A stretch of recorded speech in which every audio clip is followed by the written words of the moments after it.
Alright, welcome to the third episode of How to Use CAD. Today we're going to be learning how to make reports. So we're going to come over here to the arrest report. So you click on Records, New Record, Arrest. Okay, so let's say we're arresting someone like Bustin' Cider. Well, first I need to be able to spell. So here he is, Bustin' Cider. We click on his name, cool. Everything fills in for us, including the vehicle information. Always ensure to double check the vehicle information, because the vehicle information is set up by the Civ. It could be wrong. It could be it could be a vehicle they're not using. Like, see how this one, there's that apostrophe there. You can't have that there because it's not it's just a Toyota, not Toyota apostrophe. So let's say he was armed, violent. Um, if you were to search him up, he would be gang affiliated. So you're going to double check gang affiliation simply because that never goes away. It's the only flag that you check every single time. Because once you get it, you need to check it. So here we go. So let's say he was violent. So let's say assault. Assault. Assault with a deadly weapon. He was armed. So let's say unlawful possession of a firearm. Unlawful possession of a firearm. Well, it's no longer a misdemeanor because he is a felon, which makes it a felony. Next charge. Let's say he hmm. Let's just no. Let's leave it at that. So he assault with a deadly weapon and unlawful possession of a firearm. Weapons, a Colt 1911. Arrest type, on view. Narrative. Your narratives need to always detail who was on scene, when they got on scene, everything like that. Give us a short description of the events that occurred. While it says 2+ sentences, oftentimes it will be more than 2 sentences. So let's say I, um, Lieutenant Colonel Harrison, was dispatched to a 1013 or a shots fired at 9072 Pineview Drive.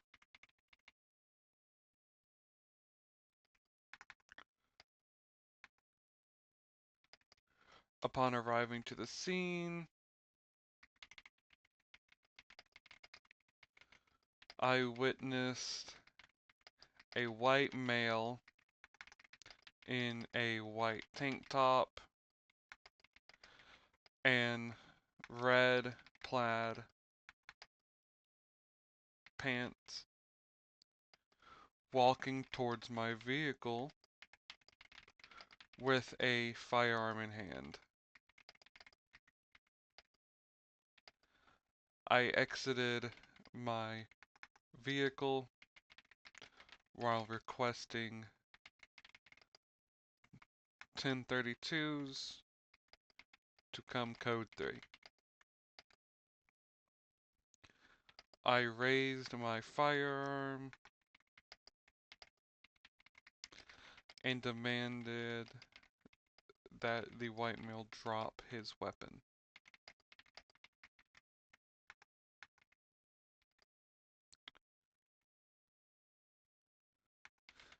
The white male, later identified as Bustin' Cider, refused and raised his firearm towards me.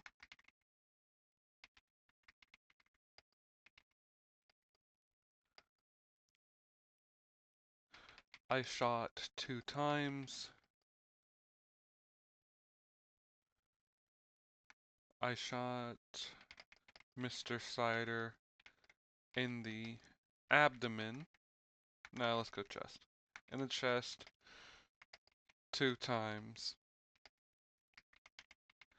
After approaching slowly, I secured his firearm, cuffed him, and returned to my vehicle to grab a med bag. I then relayed information into RTO that the scene that shots were fired and units need to speed up. Need to speed up. One suspect down.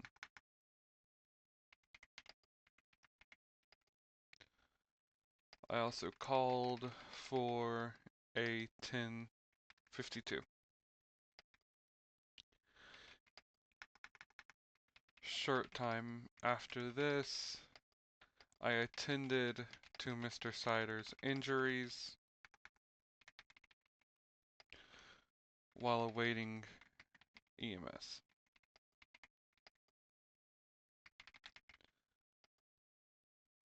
Around 5 minutes later, EMS arrived and took Mr. Sider to the hospital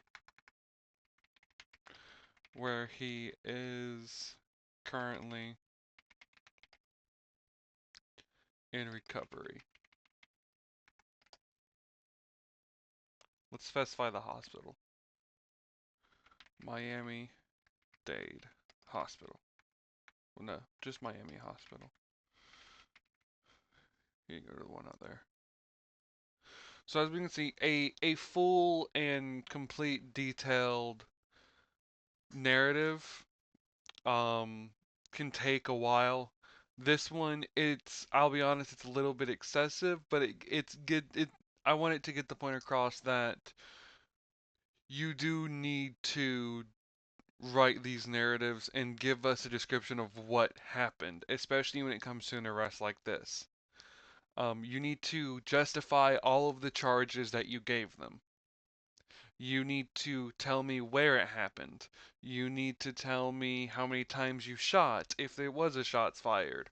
You need to tell me what happened to the suspect. Did they die? Are they in hospital? Things like that. So once we do it, we're going to go to status inactive. You're going to select the date. Today is June 12th, 2025. Click that little grayed out calendar, makes it easier. Observing officer's signature.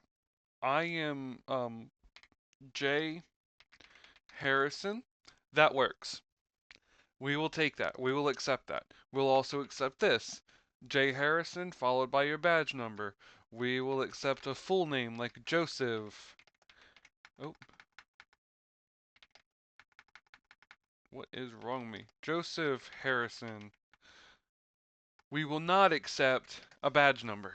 Note how that does not ask for a badge number. It asks for your signature. So let's go with Joseph Harrison. Lovely. Joseph Harrison. And then we would add the record. I'm not going to because the sentence actually happened. So yes, you would add the record and then you'd move on. We're here. Boom. We added it. We can refresh files, go to records, arrests, and we can look at it again, double check everything if you want to, and move on from there. That's how you would do an arrest record. Bolos are significantly easier. You fill in the exact same information, fill in the charges.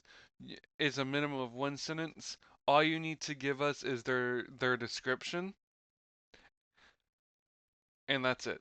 Because in a scene report in the Discord, you'll file the scene report there because you don't have an arrest. You'll mention in the scene report that you gave a bolo, and that's where you do your description. And then you come over here, list the description of the person and where it happened, and then that's it. That's all that needs to be in a bolo. No, how there's not even a signature attached to it. Like that's all we need to know, and make sure you flag them appropriately. Warrants. This is essentially like a bolo. Um, you would still fill out the scene report because an arrest didn't come of it. So you go into the Discord, fill out a scene report. But in this warrant section, you're going to do the exact same thing you did for everything else. Flag appropriately, search up the civilian information, and then add them their charges. In the narrative, you need to detail what happened, where it happened. I like to just copy paste my scene report into it, and then state how they got away, which would be in your narrative anyway. It's essentially just throwing it into the CAD now. And then status, active, put the date, put your signature, add the record, and you're good to go. That simple. For a traffic citation, flag appropriately. Uh, if you clock them speeding, type in their speed information here. Don't worry about the court dates. Don't worry about the fine, that will be auto adjusted. Always put the pace type, whether it was pacing, radar, or using a LiDAR. If it's a LiDAR, you'd select other. If it's your vehicle's mobile radar, you'd select radar. And if you were just following behind them, it's pace. By following behind them, I mean using your speed to estimate their speed. You type in their information here, it would autofill just like last time. Search up here, you can search up their plate from right here and it'll autofill it in. Boom. And then add the charges appropriately. Let's say lack of financial responsibility or not having insurance. Well, here's a good question. How do we find good insurance? Well, we've already seen in episode 2 that if you look up a license plate, Warning, gang affiliation, violent. this pops up. So their insurance, this one is valid. If neither are checked, they don't have insurance. If it's expired, they've had insurance in the past, but they do not currently have insurance. Both cannot be checked. Okay, so we know his front windshields are 10% window tint, his back windshields are 10%, and his windscreen doesn't has no tint. So let's break this down. Legally speaking, his front windows are illegal. In the state of Florida, the front two windows can be as low as 28%. His back windows are not illegal, they can be as low as 6%.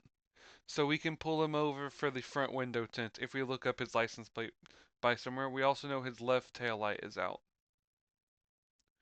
Oh, and it's fake. He doesn't have a registration. Let's give him a registration. Just for him. Warning, gang affiliation, Okay, violent. now back to what we were originally doing, this citation. So lack of financial responsibility. You list, I was driving eastbound Freedom Ave when I stopped at the red light on Freedom and Durham. A brown, what does he have? A Forerunner? A brown Forerunner pulled next to me, and my ALPRs caught the 28 or 1028. I ran the plate and found that the insurance was expired. That's not true for right now, but let's just say it was true. Found the insurance was expired. Once the light turned green, I followed behind the Forerunner and activated my lights. The Forerunner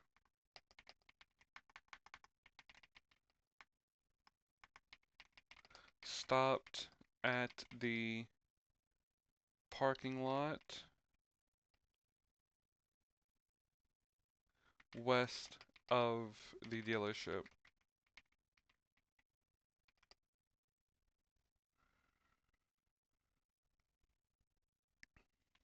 I approached the vehicle and found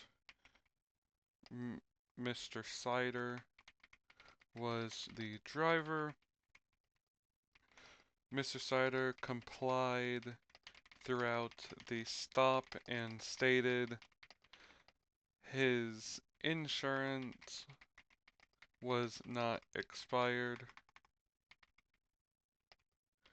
He showed me his insurance papers, which confirmed his policy.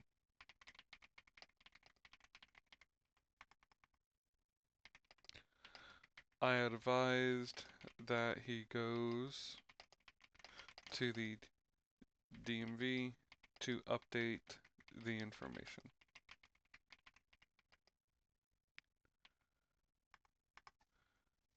Um, so yeah, the narrative doesn't really make sense with the fact that we're charging him with this, but that's not the point. The point of the matter is you need to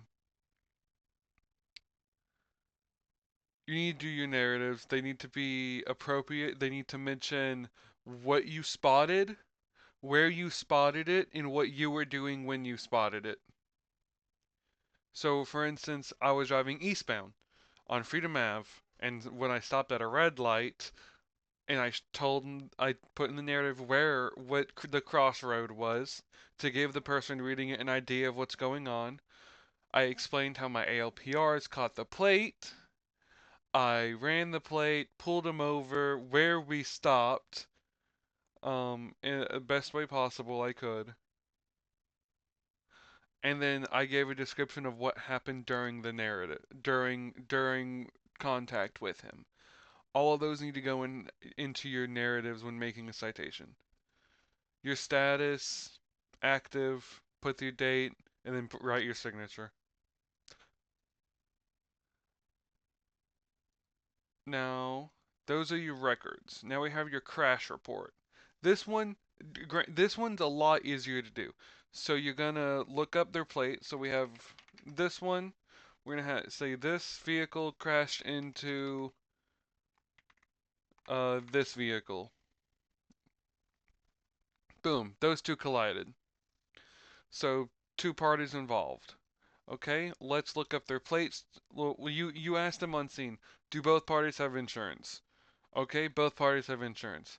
This is an officer involved, and there's no state vehicles involved. So your damage report. What are we gonna put? Well, let's say Forerunner driven by a Bustin Cider. Front bumper damage, broken headlight, dented grill.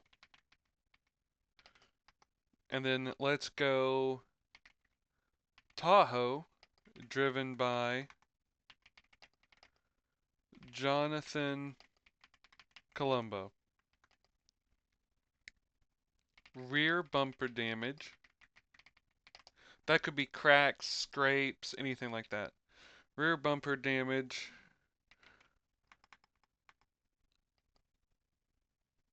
Trunk, door, dented, paint, scratched, head injury. Investigative report.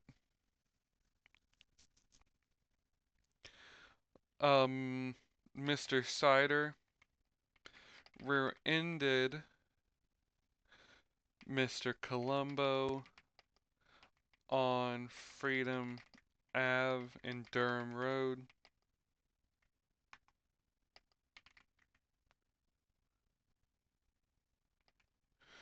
Mr. Sider was not looking at the was looking at his phone, causing the collision. Investigative status closed because you just did the report for it. Your signature status in review, and then you don't worry about anything else. You send that in. So, since he was distracted driving, now you have to go and you have to write the traffic citation for Bust Insider. You have to write it all out for the narrative. You'd explain essentially what you did for the investigative report, where it happened, what happened, and why it happened. And then fill out all the information like a normal citation. So that's how you're going to make all of the reports that we have in CAD. It is a lot. It's not complicated. But this video is to make you be able to come back and review it at any time.